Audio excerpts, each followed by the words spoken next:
Hi, friends. We are back again talking about soaring through chaos. And as always, there's that question of yes, we are going through difficult times. Yes, these are chaotic times. And we've heard from many people, philosophers, doctors, therapists, that when we go through discomfort, when we go through difficulties, that's when, if we are able to accept it, if we are able to understand it, we go from being a caterpillar into blossoming into a butterfly. And it was during my last major change in life in midlife that I started reading about many things. Among them, I went back to the culture I was born in. I started learning about Hindu thought and Buddhist thought and Jain thought. And I started reading a lot of books, attending classes. And among them, one of the teachers gave me a book called American Veda, and I looked at the author, and interestingly, it was Phil Goldberg.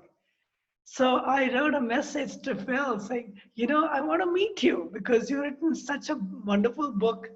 I had no idea how many ways and how many teachers came from India to the West and how many people from the West traveled to India. And here we are again. I had a wonderful lunch or dinner with Phil when he was visiting the town I lived in, Woodside. And here again, I've invited Phil. Please tell me, how did you get into writing about Hindu thought and Indian philosophy? Well, it's like you, only a lot longer ago. I was going through a very difficult, chaotic time in my life. I was very young. I was a student back in the 1960s, and I won't go into everything, but it was a difficult time for people my age. The Vietnam War was going on. There was a lot of social turmoil. And I didn't know what to do with my life, and all the conventional wisdom just didn't work for me. I just was, I wanted to change the world, but I also needed to figure out how to live a good and fulfilling life, because I knew there must be more to it than I was being told. And I had no religious or spiritual upbringing whatsoever. But in that mix of social turmoil and searching by me and all the people, young people I knew, and what was then called the counterculture, started to circulate books. There was no internet. You couldn't just Google anything you wanted to know.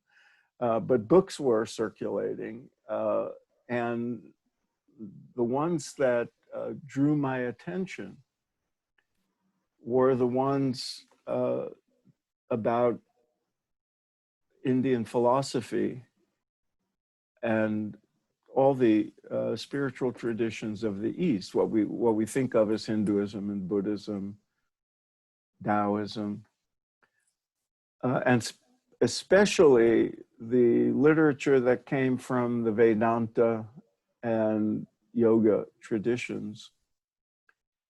Both the sources, like I read Upanishads and I read the Bhagavad Gita, but it was also the commentators, Western thinkers who I respected and already knew. I remember reading Thoreau, and he made reference to his reading the Bhagavad Gita, and Ralph Waldo Emerson. And then the contemporary people, like at the time Alan Watts and Aldous Huxley, and all these people seemed to be enamored of the wisdom that came from the East. And at first I dismissed it as religious, drivel. I had no interest in it. But then when I read, I said, my goodness, this is rational, and this is sensible. This rings true. And everything was empirical. Nobody was asking me to accept unbelievable tales about the cosmos or history. No one asked me to make a leap of faith. They just said, this is how the world, this is how the cosmos operates. This is what we are in our most deepest inner nature. We know this from our experience, from the rishis were telling us, the wise ones were saying.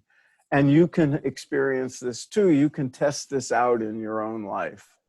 And so I pursued all that and started doing different practices, and ended up at the time after the Beatles were in India with Maharishi Mahesh Yogi. I took up that same transcendental meditation practice. I ended up becoming a teacher of that and studying with him.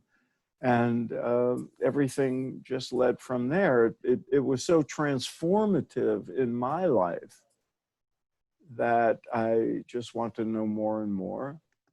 And it remained through all these years and all the things I've done, the centerpiece of my own spiritual life, but not just as a sort of sidelight, you know, and not as a belief system, you know, but as a ongoing practical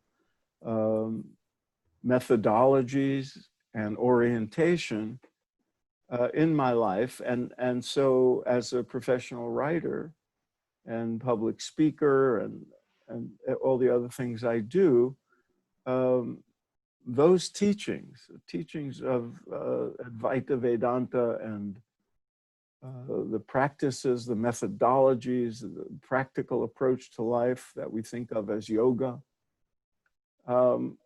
that became a centerpiece both of my personal life and in most recent years, since writing American Veda and then my biography of Yogananda and my most recent book, it's also the centerpiece of my professional work, because those ideas and principles feed into my writing and my teaching.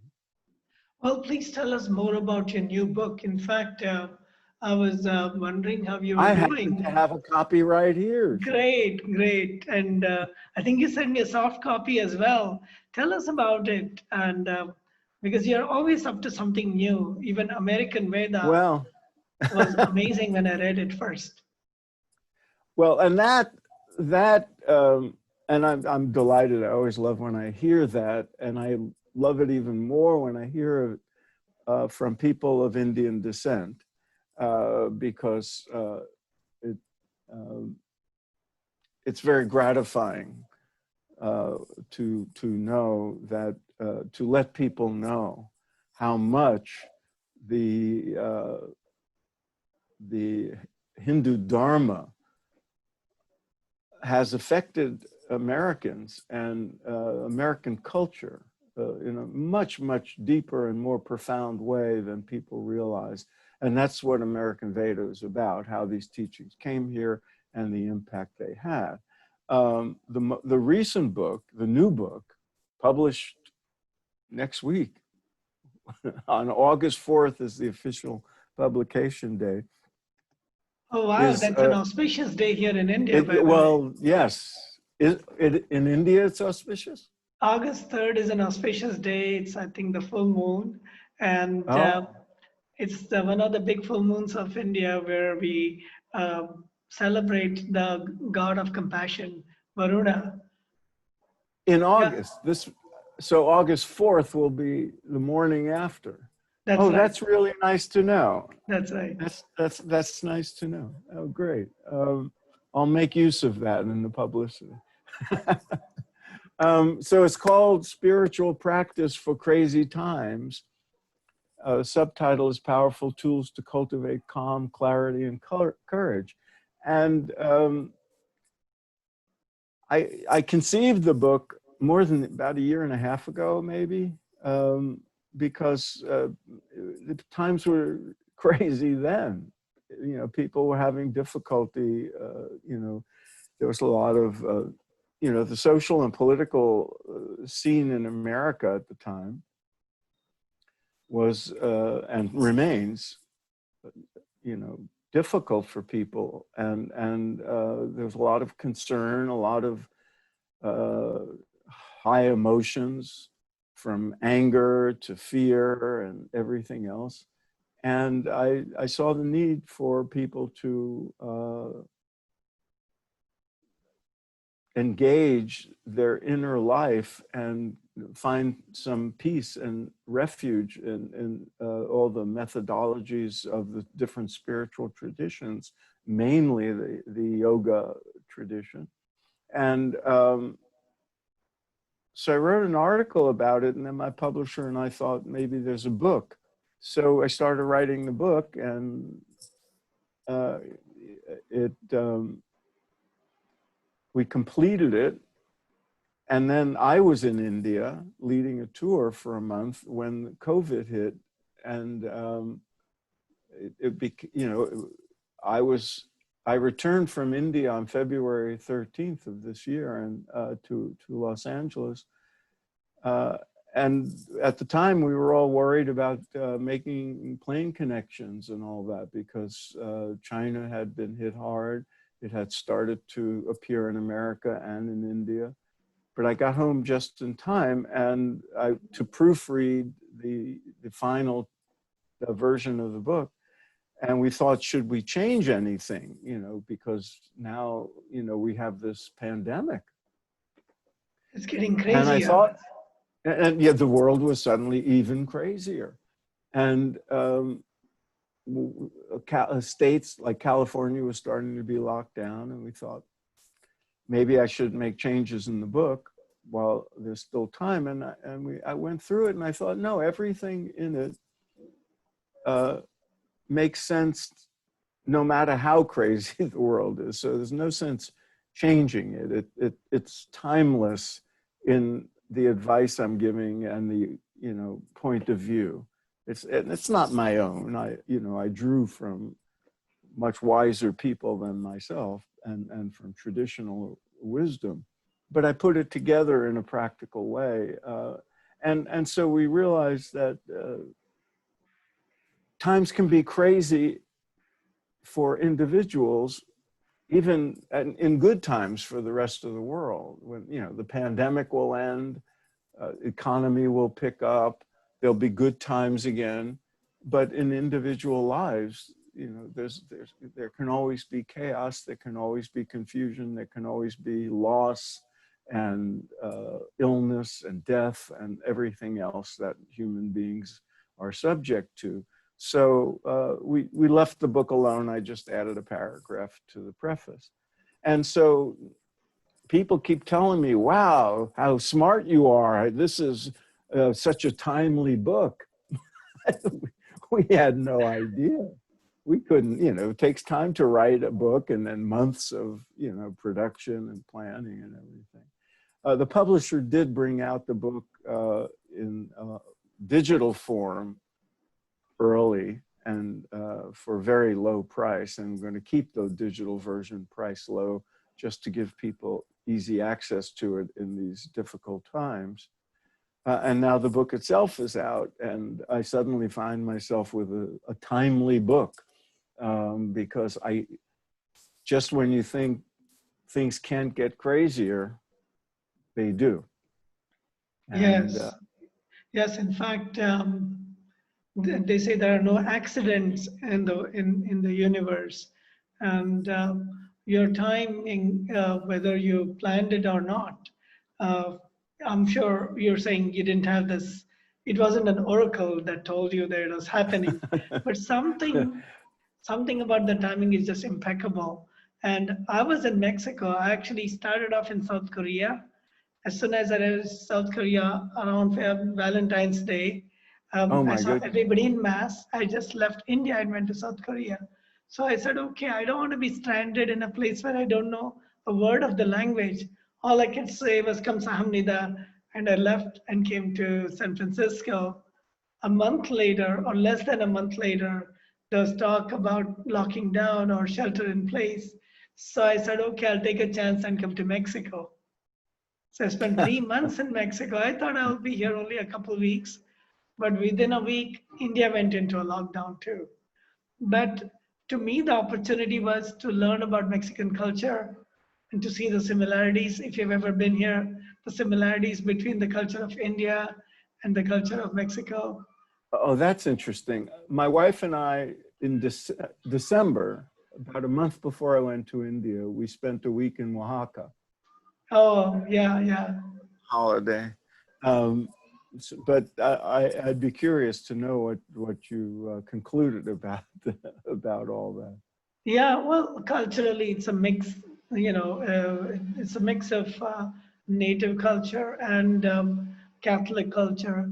But the way people relate to each other, the openness and the sharing and the desire to be with each other, the long conversations, nothing starts on time. They call it Mexican time. In That's India, right, we call Indian. it Indian Standard Time, and I'm sure Yes. you're well aware of it by Oh, now. I'm well aware. It takes some getting used to. Even I What, delayed our meeting by 5 minutes. So no, I joke with my American my friends here who are of Indian descent. When I always say, "Is this on Indian Standard Time or American time?" exactly.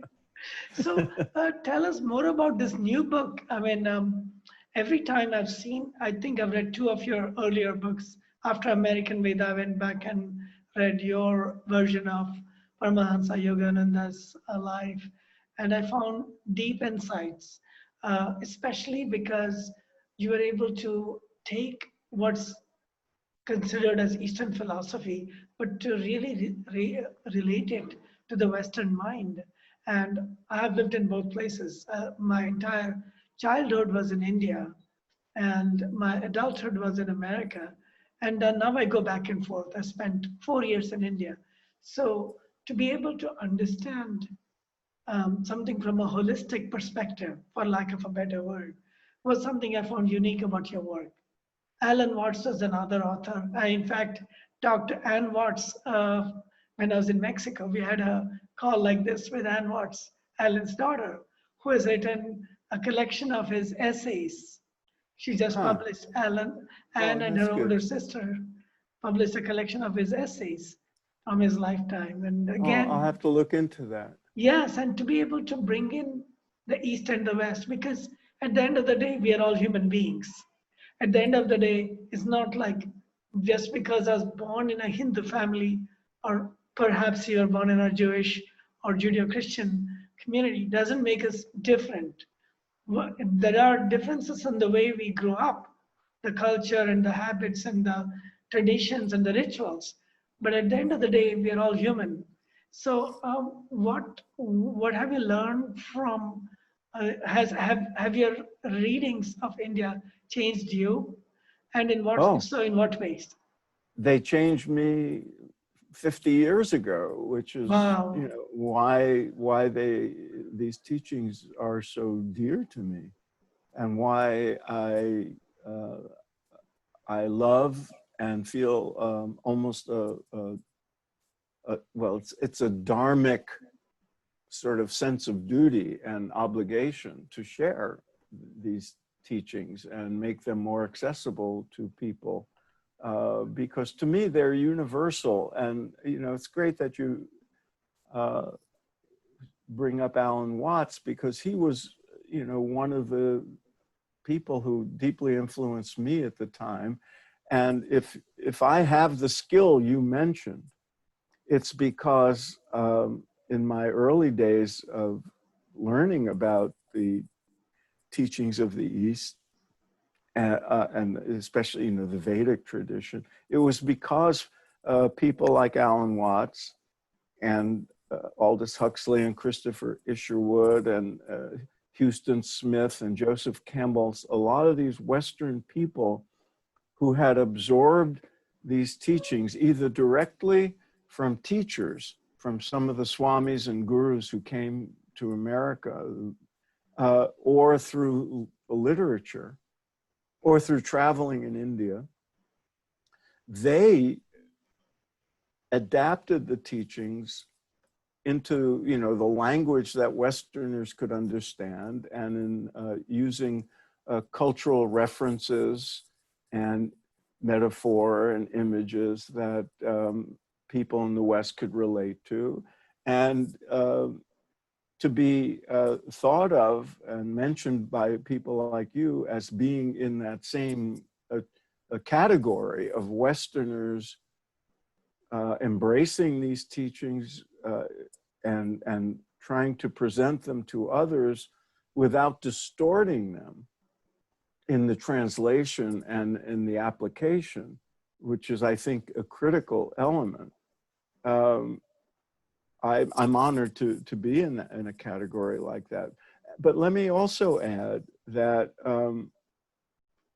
the greatest credit should go to the English-speaking teachers from India who came to the West, beginning with Swami Vivekananda, continuing with Yogananda, and then in the 60s and 70s with the many teachers, the swamis, the gurus, the yogacharyas who came to the West.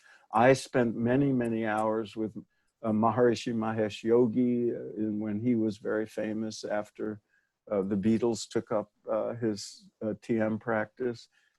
And these men, because they were almost all men at the time, were incredibly skilled at taking their own traditional wisdom and translating it into terms that we in the West would find friendly and understandable, using English terms instead of Sanskrit in many cases, explaining things in a practical way. You know, they understood that Americans are pragmatic people, rational people who respect science. They understood that Westerners would not want to abandon their own religious teachings or their own values.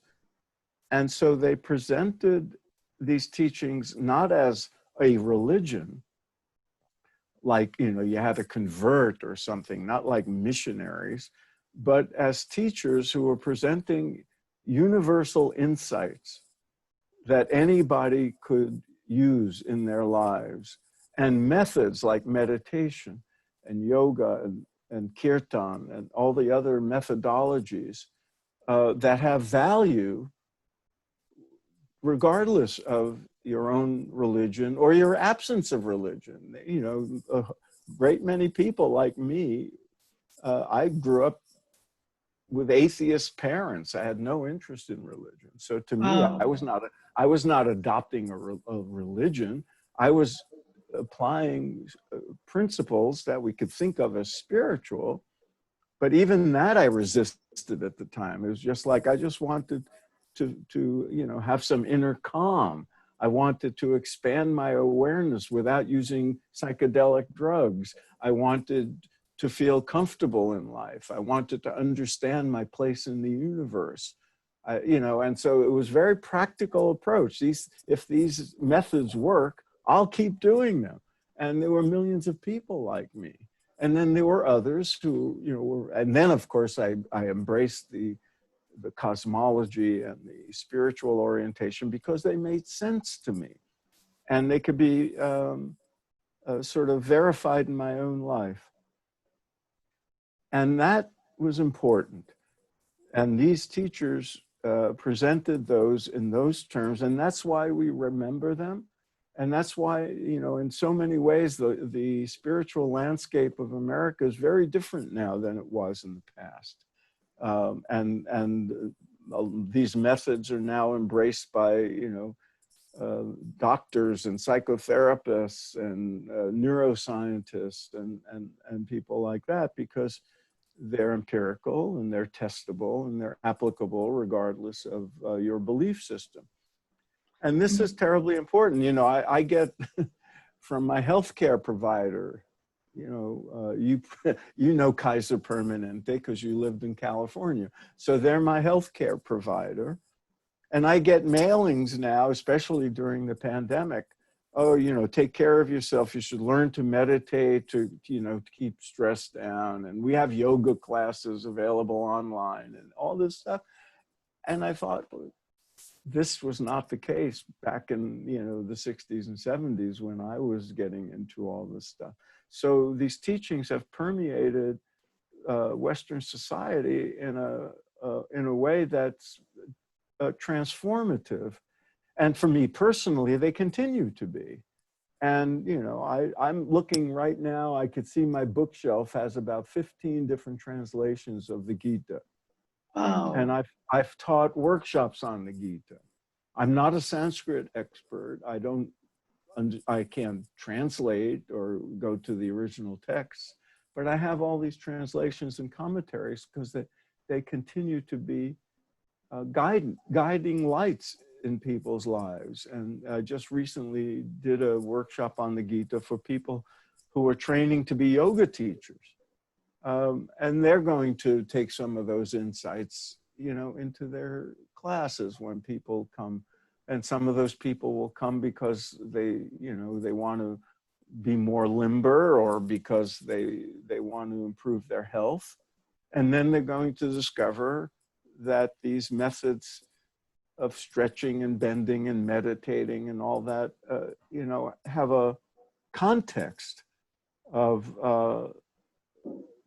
philosophical principles and that can guide one's life. And that the inner experience, and this is the most important thing to me, the inner experience that the teachings point to are accessible to anybody. And that's what the new book is about. We all need refuge. We all need self-protection in this crazy time we live in. And the best way to find that protection and to take that refuge is to go deep within, because deep within us, as what I've called in the book, a sanctuary of peace within us. That's what all the yogis pointed to. You call it Atman, call it the state of Turiya, Samadhi. But all the mystics of all the world's traditions have discovered that. You know, the Christian mystics called it the kingdom of heaven. And, you know, you go within and at our core, at our deepest, our true self, the self of all selves, as it says in the Upanishads, is perfect peace, perfect stillness. And we can access that. So that's the one sentence summation of my 200-page book is, we all have a sanctuary of peace and a fortress of strength within us. And we can contact that, we can access it. We can access it on a regular basis as our daily sadhana, to use the Sanskrit term, a daily practice. And also there are methods and, you know, for getting access to that in our own inner peace and to restore our equanimity, even in the midst of chaos when things get crazy and disturbing. You know, the Gita, there's a passage in the Gita, one of the verses that struck me. First time I read it, I said, that's what I want. It's where Krishna tells Arjuna, describing the advanced yogis, he says they have equanimity in pleasure and pain, victory and defeat, loss and gain. And I thought, oh, I get it. You can have inner stability, you can be at peace, you can be in contentment, regardless of what's going on around you. Now, mind you, obviously, you improve at that over the years, but you know, here I am 50 years later, and I'll still get angry at my wife, and you know, I'll still get upset when I watch the news, but not like I would have in the past, because these practices, and you know, they have a cumulative effect, and we recover more quickly, regain the equanimity more quickly. So they're extremely practical, and that's why, you know, physicians and psychotherapists have advocated them. So that's, you know, I forget what your question was, Shankar. Yes, it is about all these things. In fact, I'm grateful you're telling us about these things even without me asking individual questions. When I first came to the US, that was in 1987, Indiana Jones in the and the Temple of Doom was very popular. And Yeah. people would say, "Do you guys really eat monkey brains? Do you guys go to school on an elephant?" You know, if it was partly humor, but it was partly serious. No, I People know. didn't know much about India. This was in the mid to late 80s. But today it's a totally different world. At least people know about yoga and the twist, the different asanas. Lululemon is making a lot of money, selling things. there, there's a downside to this cultural exchange. Well, but So there's yeah, also the sweat yoga and Bikram yoga and all the exercises. And then there are much deeper explorations like what you're doing. yeah, I have the fortune of working with people like Richie Davidson and the Jim Doty, the Center for Compassion at Stanford, the Greater Good Science Center at UC Berkeley. And all of them are bringing all the wisdom traditions together. You mentioned the need for peace. And interestingly, I love languages. The word for peace in many different communities is very similar. Shalom among the Jewish people, Shanti and Salam or Assalamu alaikum or silence, like shh. It all mm, like you're in a place which is very chaotic and you shh, shalom, shalom, Shanti, and all of them have that commonness of it's like a snake. Oh, wait, something. Just be alert, be mindful, and it gets back to the roots in neuroscience and in positive psychology. What you said, there's so much deep science behind it.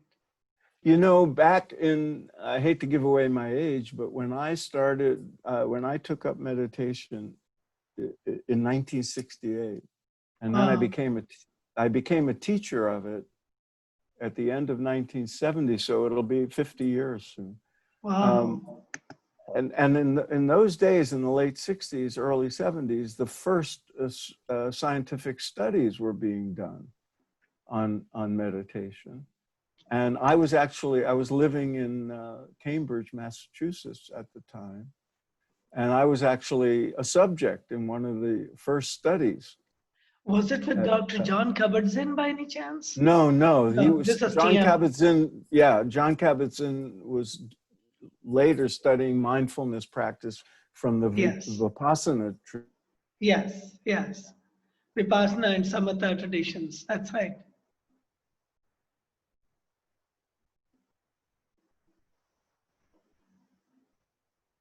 Looks like our Herbert screen. Benson, yeah, Yeah. this was Herbert Benson using transcendental meditation as the method. And so I remember sitting there in a cubicle in Harvard Medical School with a blood pressure cuff and electrodes to do my EEG. So I'm a little data point in what became a very important study. It was, one of the first that said, there's something going on here with these methods from the East that these young people have embraced. And, it's not just a placebo. It's not just an imaginary. It's not just a fad. There's something going on and we can measure it. That was the very beginning. And I think of it now, it seems so crude compared to the brain imagery that current researchers are doing, very sophisticated work about what goes on when people engage these different forms of inner practice, meditation, mindfulness, prayer. We're getting a tremendous body of knowledge, and it's vindicating what people in the West just thought was mystical mumbo jumbo drivel from this primitive culture, that was a British colony, which is how people reacted to it when I was young. And now, the wisdom of the rishis you know, the wisdom in the Upanishads and the Gita and all the other texts are being vindicated by science. And what's interesting about that is some of the great teachers who came here all predicted that would happen. Yeah, yeah. Interestingly, after coming to the US, I had the chance to go back and read the Bible and really understand what the messages, whether, as you mentioned, the kingdom of God is within you, or, like Aham Brahmasmi, the Lord and I are one, or to thy own self be true. There's so many things again and again in the Bible or in many of the teachings. For Yeah, example, I think in Jewish tradition, they say we don't use a word for God because God is beyond any verbal description, which is right, like saying there is no, like God is infinite. In the Sanatan Dharma, we say that it's beyond any object. Objects are just indicators, but really it's right. beyond all these things, and it's also formless at the same time. Which is why in Islam, you don't make images. Exactly, exactly. And in the Jewish And tradition, Judaism as the well. idolize, that's where the word idol Idol worship comes. worship. You Yeah. don't, idolatry, you don't, because it's beyond that. So these things become misunderstood and they become, rules, and people forget why.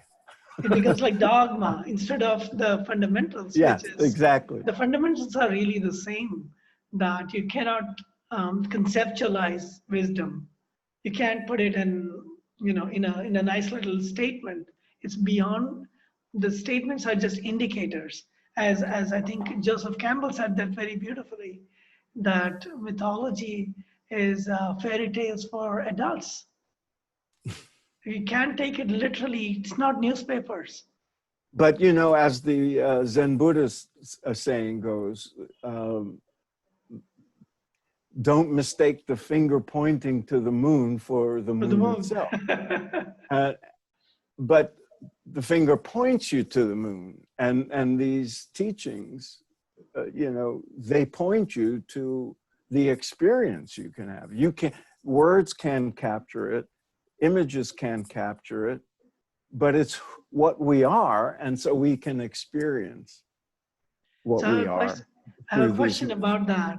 So having studied so many texts from India and from the East in so much detail, whether it's Zen Buddhism or religions of what are generally described as thoughts on the East, did you also get a chance to study thoughts on the West, as in traditional Islam or traditional the desert religions? What has always interested me from the early days when I first became aware of these teachings, it led somehow, I remember reading Aldous Huxley's book, The Perennial Philosophy, Yeah. and an earlier book by Evelyn Underhill called Mysticism, a study of the world's mystical traditions. And the school of that became called perennial philosophy, or the perennialists, they've always pointed out that if you look at the mystical branches, the esoteric branches of any of the world's religious traditions, you'll find these commonalities. Different languages, different methods, different metaphors, all that. But the experience, the body of experiences that the mystics describe having had, you find commonalities wherever you look. And that's what's interested me.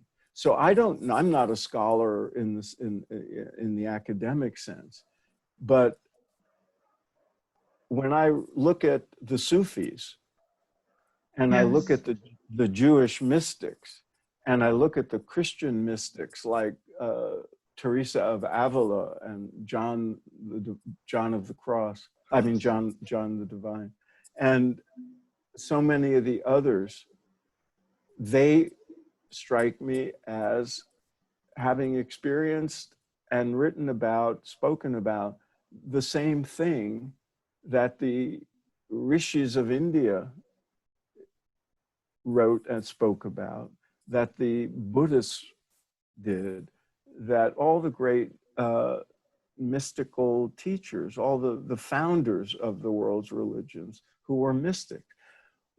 When I first got involved in all this, one of the books I read was Yogananda's autobiography of a yogi.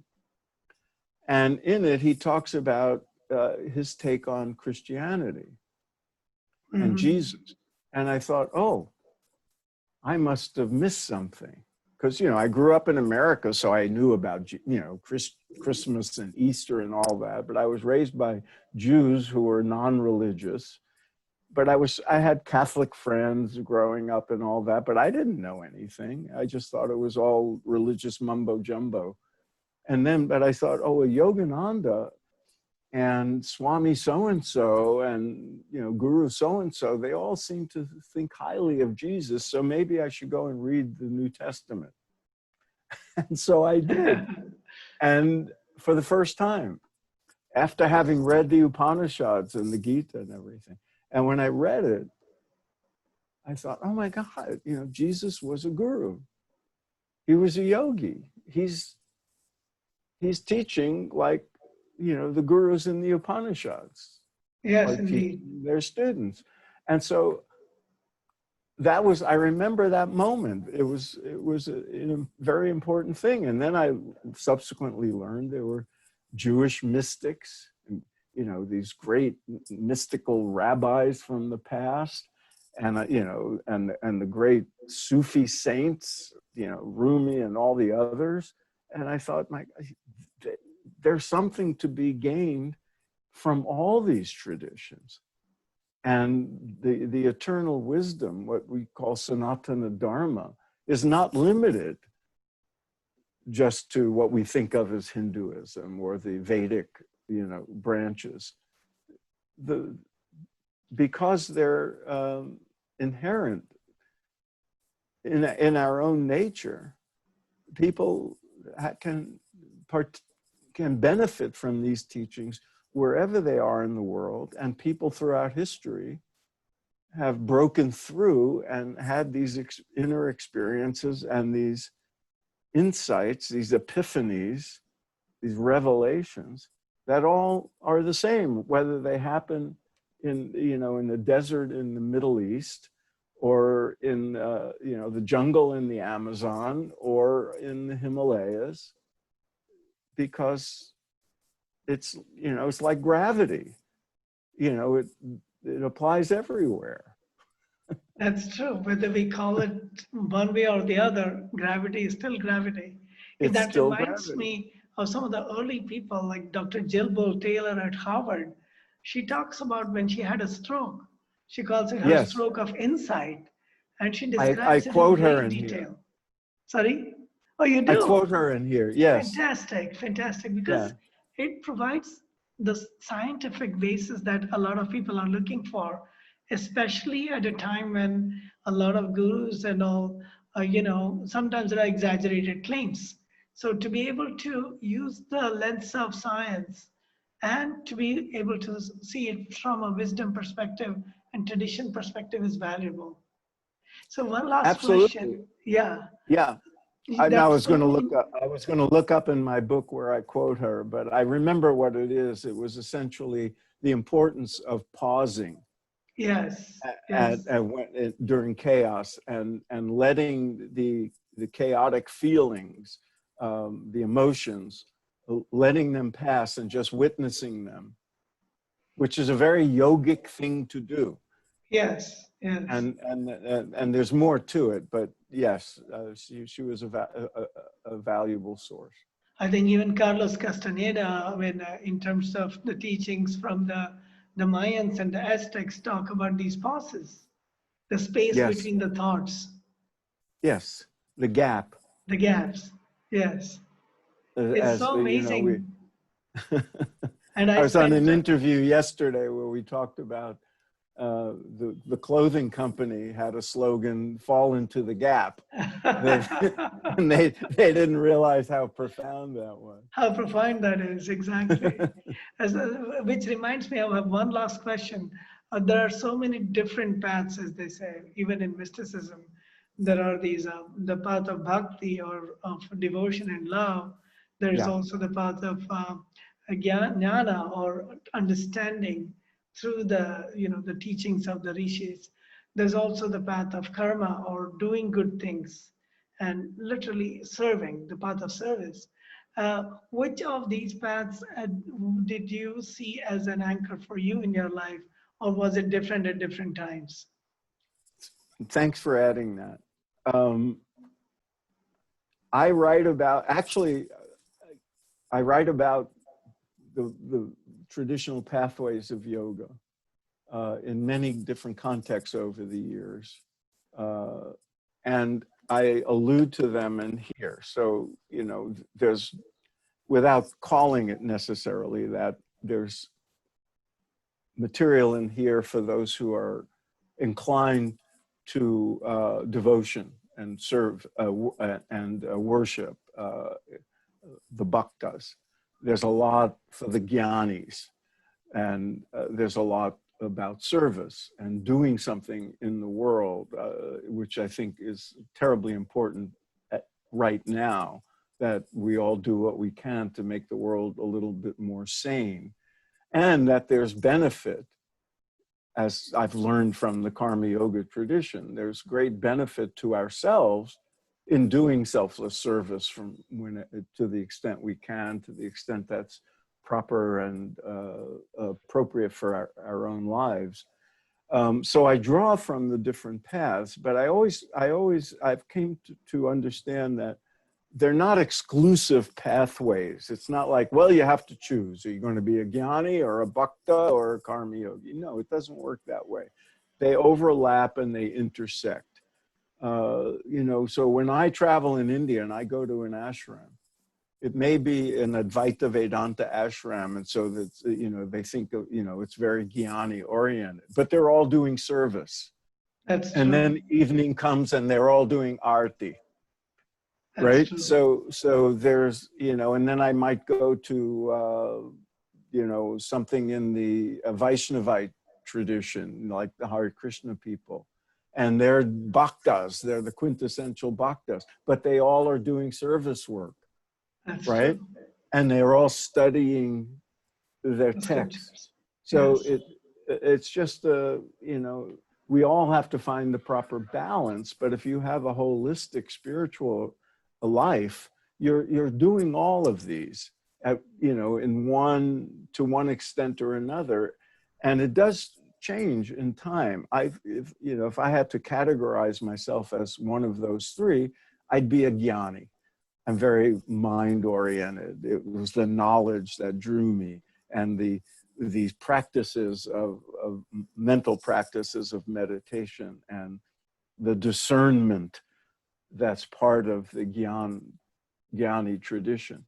But in time, to my own surprise, because I was not raised that way, I came to appreciate the devotional side of spirituality and felt myself drawn to wanting to participate in pujas and kirtan chanting, and going to a church on Christmas Eve, which is a very bhakti-like experience with the music and everything, and just thinking of it in universal terms. And so all of these, all the pathways, I think one of the great gifts of the yogic tradition is identifying these pathways and offering practical guidance for participating in these pathways, but also pointing out how they intersect and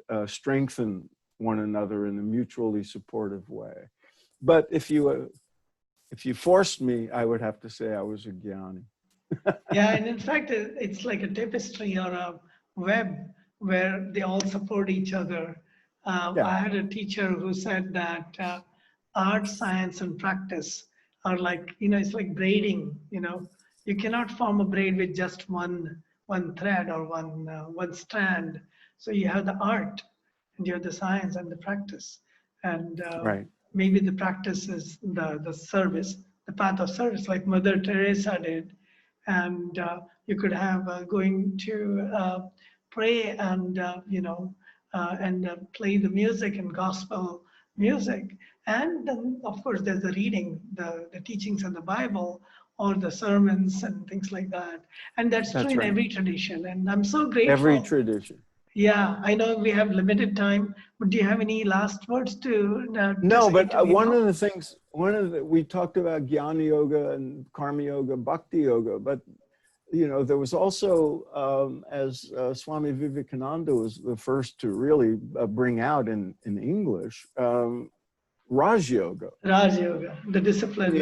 And so yes, the orientation to methodologies like meditation, and that is common to bhaktis and jnanis and everybody else, and that in the West, in the modern West, you would have to say, to the extent that Westerners are becoming yogis, they're Raja yogis for the most part, because it's a pragmatic approach. They may also be bhaktas, they may also be jnanis, they may also do selfless service and be karma yogis, but the methodology of the practices of meditation being at the core of the sort of cornerstone of a sadhana, that's important to me. And so if anything, maybe I'd be a Raja Yogi, because I'm very practice oriented. And that's what the book is about, spiritual practice for crazy times. It's taking a practical approach to developing our spiritual life and thinking of the spiritual aspect of life not as a luxury, not as just a sort of accessory to practical life, but as a necessary component of it. I always tell people, no, form a spiritual practice, find one that works for you, find several that work for you, have a sadhana, and treat it like you treat taking a bath or shower or maintaining your automobile or brushing your teeth. Practical methods to incorporate into your life to bring out the inner peace and the inner wisdom that you already have.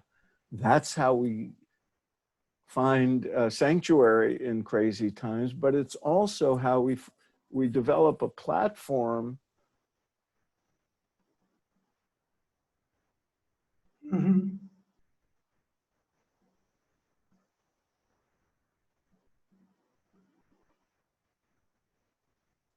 a foundation for effective action in the world. And that's how, I want people to think about spiritual practice and why it's so important in times like this. It's not a luxury that maybe you wait till you retire to do.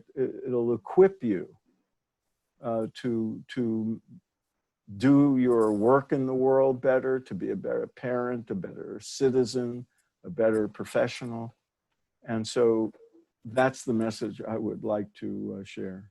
And in fact, it's so interesting. It's such synchronicity.